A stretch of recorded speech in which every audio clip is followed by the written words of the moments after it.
For the last decade or so, development economists have been sounding the alarm about Pakistan's youth demographic, saying that if not leveraged as an opportunity, it could run into a ticking time bomb. Full stop. The ticking time bomb appears set to explode, pumped with ammunition in the form of propaganda and action against, arguably, the only politician in recent times that the youth have resonated with. Full stop.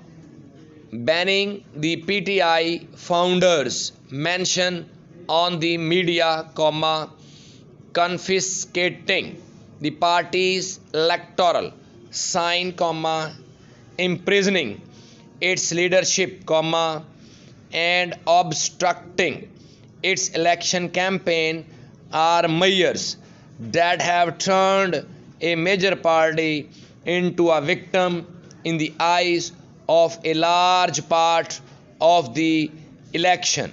Full stop. Those responsible for these actions perhaps forget the power of sympathy votes. Full stop. Had the PTI been allowed to complete its term, its poor economic performance would have been enough to keep it from returning to power. Full stop. But that was not an option for its powerful future.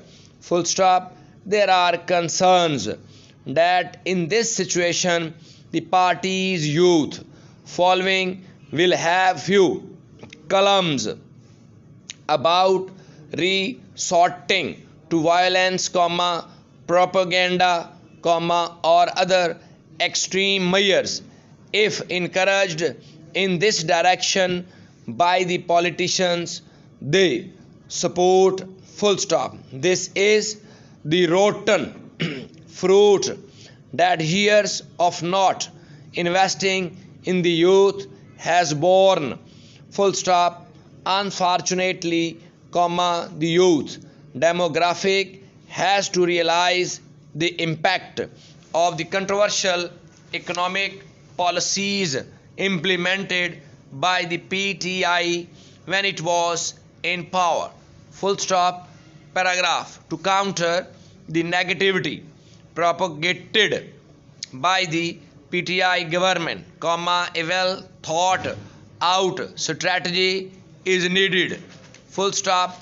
This is not the 20th century where censorship, media crackdowns, arrests, and other intimidatory tactics are going to silence people. Full stop. Stifling and suffocating the voice of the youth is only going to make them more rebellious. Full stop. In fact, it is for this very reason that they have come to see the PTI as a symbol of resistance against injustices and the absence of equal opportunities over the years. Full stop. With elections coming up, there is a serious need for policy making circles to reconsider the direction they want to take the country in, especially with regard to the youth. Full stop. Addressing the youth at conferences to emphasize the importance of democratic governments simply does not cut it. Full stop. What is needed is a strategic policy to address the issues of growing intolerance in society by focusing on the three E: education, employment, and entrepreneurship.